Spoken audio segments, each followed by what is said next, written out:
Now, there are a couple that I really liked, and one that kind of left me a little cold.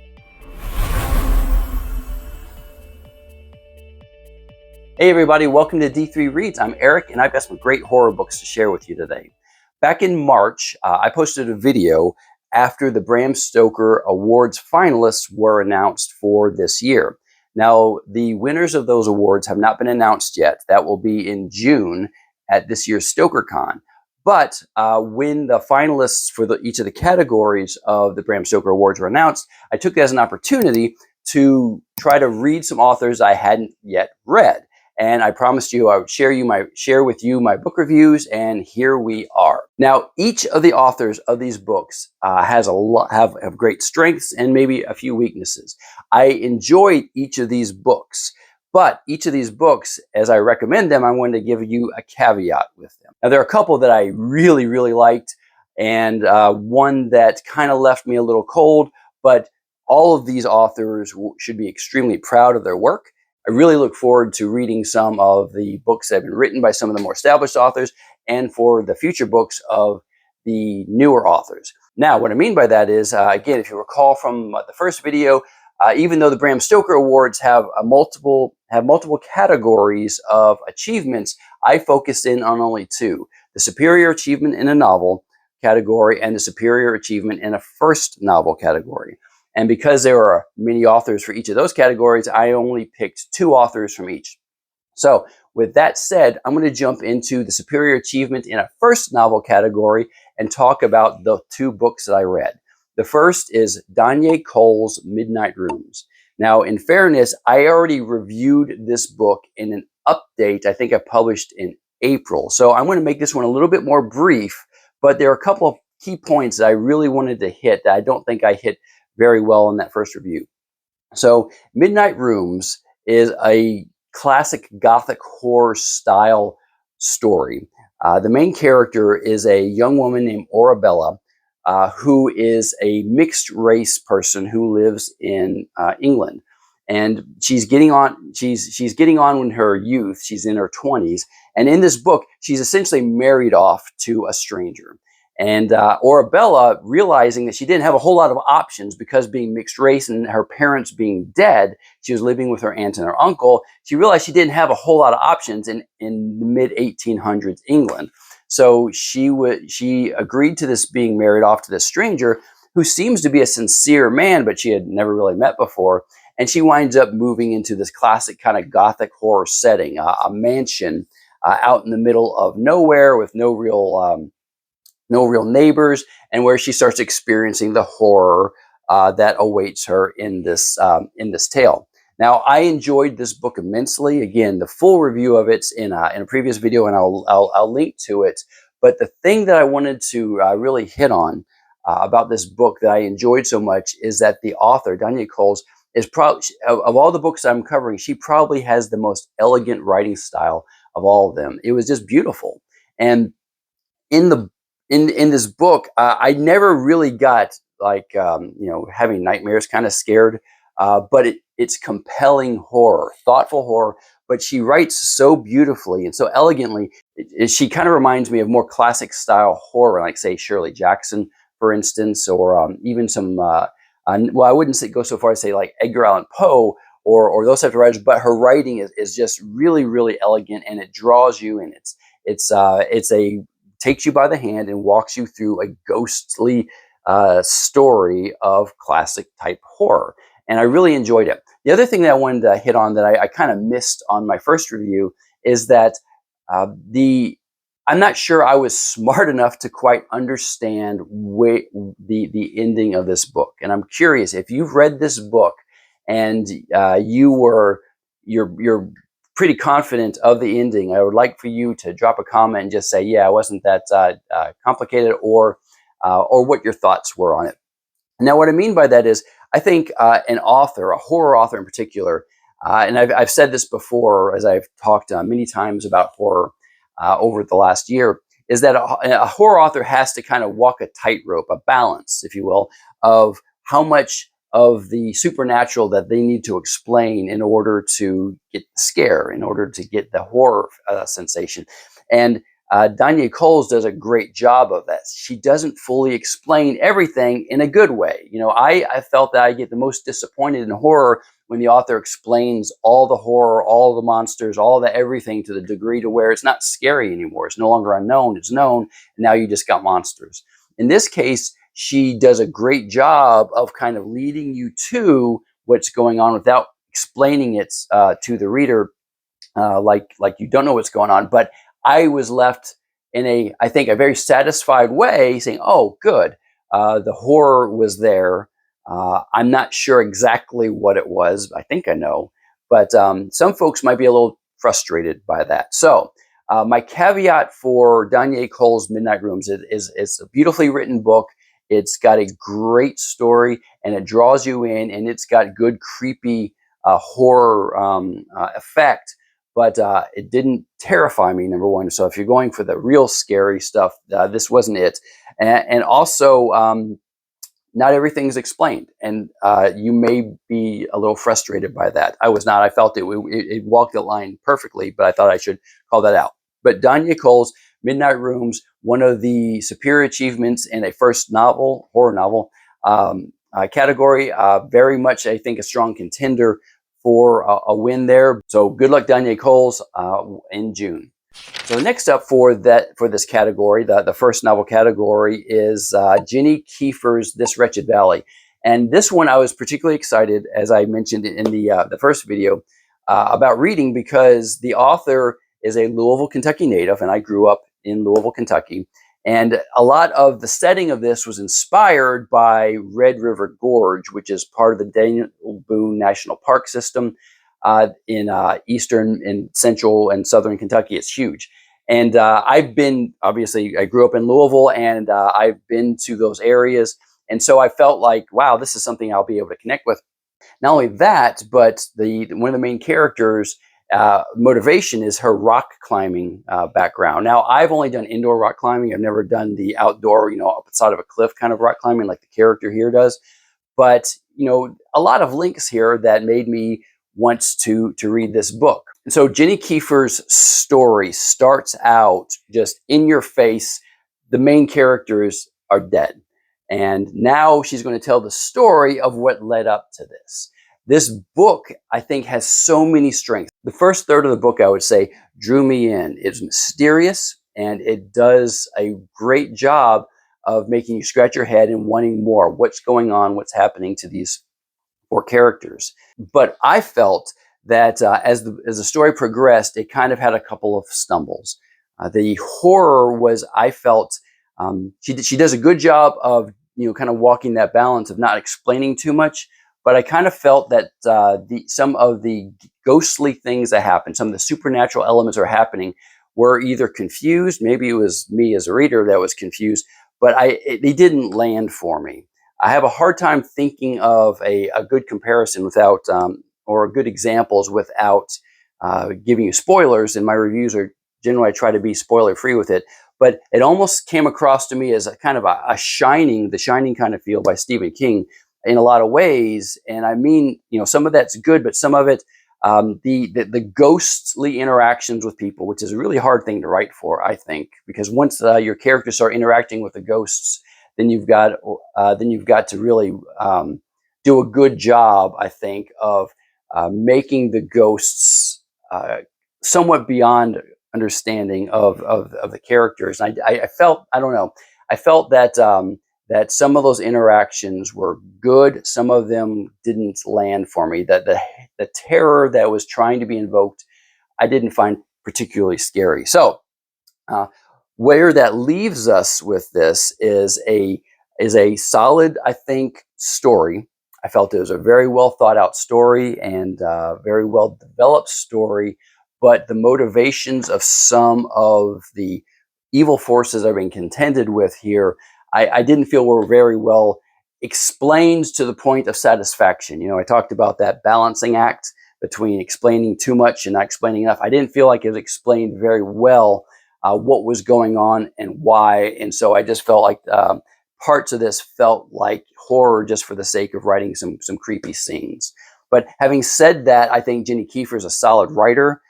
This is her first novel, and I think she's got a reasonable chance of getting the of walking away with the Bram Stoker Award. It didn't land as hard for me as Danya Cole's book. So that's it for This Wretched Valley. A solid first book, but I found it to be a little weak in the delivery of some of the supernatural elements.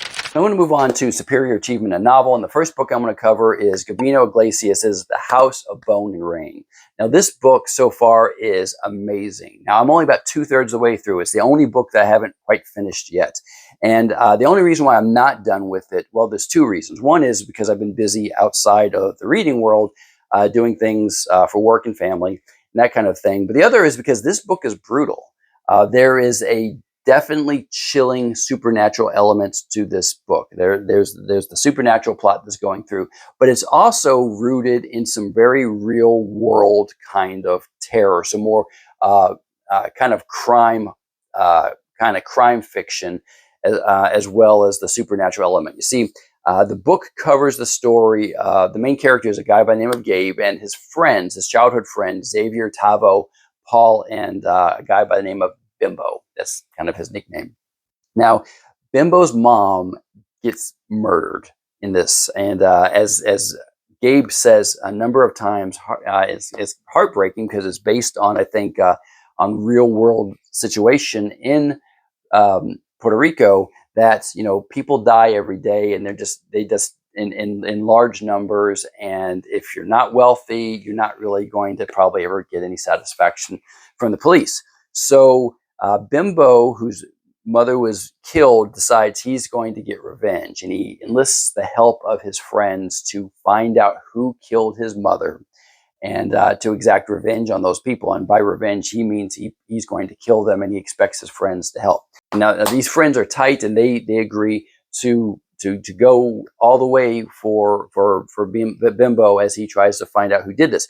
The problem is they find out that Bimbo's mom was killed by a couple of thugs who works for Puerto Rico's biggest gangster. So now these guys are finding themselves head to head with forces that most likely will result in them dying as well. But they're determined to exact revenge on the guys who actually killed Bimbo's mother. So one thing leads to another, and you see they get deeper and deeper into this criminal retribution kind of subplot. But at the same time as this is going on, you have Hurricane Maria bearing down on Puerto Rico, and with it come the ghosts. There's a lot of superstition associated with hurricanes in general. And so as the hurricane hits, it leaves a wake of destruction, of course, but it also brings a supernatural element to it that they have to contend with. And it's really, really well done. And what I like so far about this is Iglesias has linked this gangster with something supernatural as well. You see, there's this reef that something is going on beyond this reef, where this gangster apparently deposits bodies of people that he's executed, and they don't know what happens to the bodies once it's brought beyond this reef. So there's this kind of story going on, this subplot of what's going on behind this reef, and you have the hurricane that comes through, and it just brings up the story of ghosts and creatures, and it's just really, really well done. But the story is brutal, and that's the caveat I want to give you with House of Bone and Rain. It's brutal, it's violent, and I think it could be disturbing as you if you're not prepared for that kind of thing.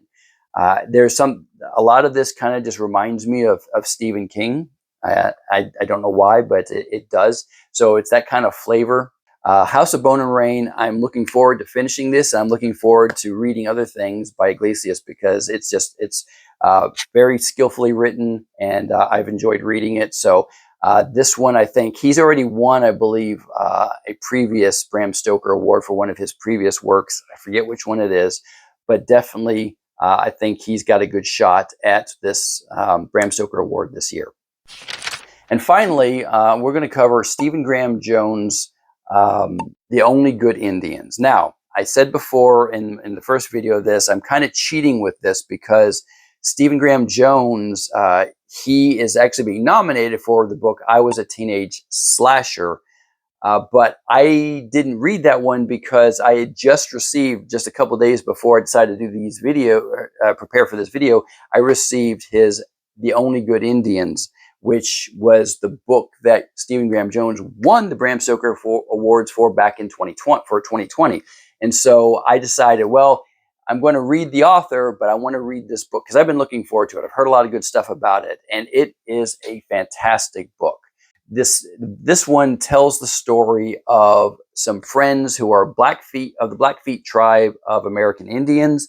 None of these characters have fully embraced, say, their heritage as American Indians. They're modern men who are trying to struggle with the hand that America has dealt them on the reservations. They deal with the things that a lot of us who are not American Indians have heard about: alcoholism and crime and social inequality and that kind of thing. And they're just trying to make their way through a world that's been extraordinarily unfair to them. But that's not the focus of it. That's kind of the backdrop. The story takes place 10 years after this event involving the four main characters: Ricky, Lewis, Gabe, and Cassidy, who keeps changing what people call him because I guess he doesn't like the name Cassidy. You follow the story of these four people, and this I'll just give you this warning that the story is not going to pan out the way you expect it to. It is fantastic horror, and it's jarring in places because this horror reaches out and takes on each of these guys in a way you're kind of like saying, no, don't do that, but it happens. Now, here's the story. Again, I don't want to give you any spoilers, but let me tell you, this horror, I think, borders on cosmic horror.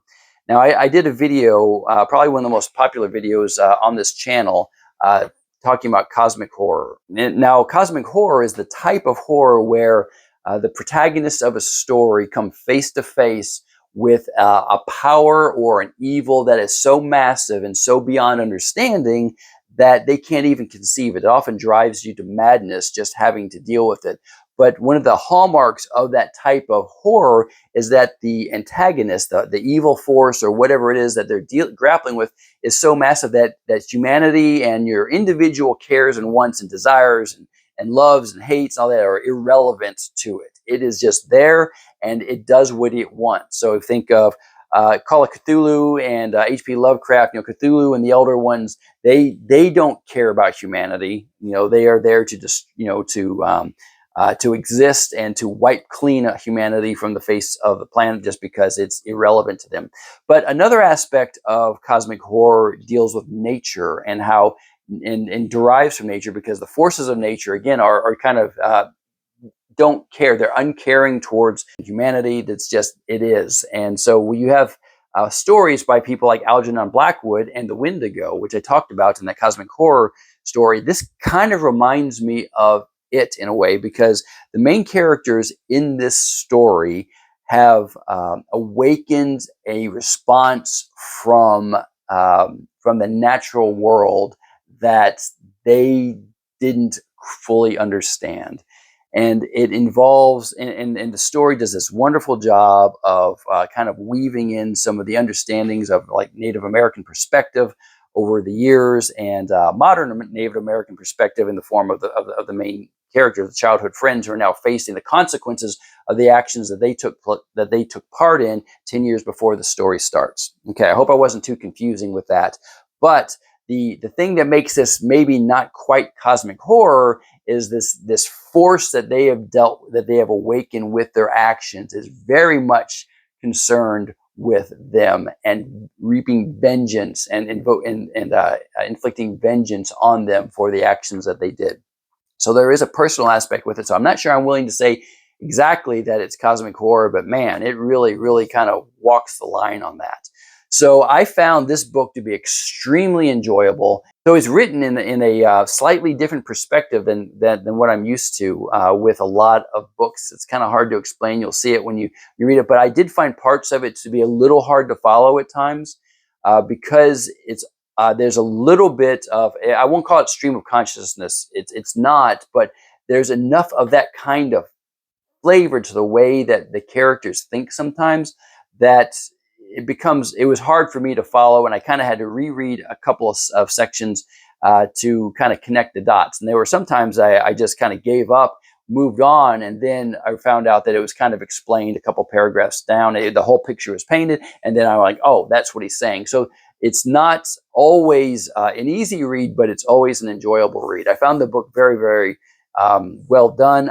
It was my favorite of the 4 books that I read, and I'm really looking forward to, he is just, Stephen Graham Jones has just released a book called The Buffalo Hunter, which I've seen a lot of good comments about on social media. So I think I want to pick that one up this year too. It's a vampire story, and vampire stories are some of my favorites types of horror to read. So I'll be looking for Buffalo Hunter, and I'll give you a review of that later on. So that's it, guys. Those are the 4 books of the Bram Stoker Awards that for this year that I've read. Obviously, having not read the other books, I can't really make a prediction. All I can say is based on the talent and the storytelling skills I've seen from each of these authors. They should each be quite well positioned to walk away with it. But again, I can't really make a call on that. But I can recommend each of these books to you, so long as you take into consideration the caveats I threw for each of these books. So let me know if you've read these books, or if you've read any of the other Bram Stoker Awards nominees, and let me know if you recommend them. I appreciate y'all's time, and thank you so much for watching. Have a great day.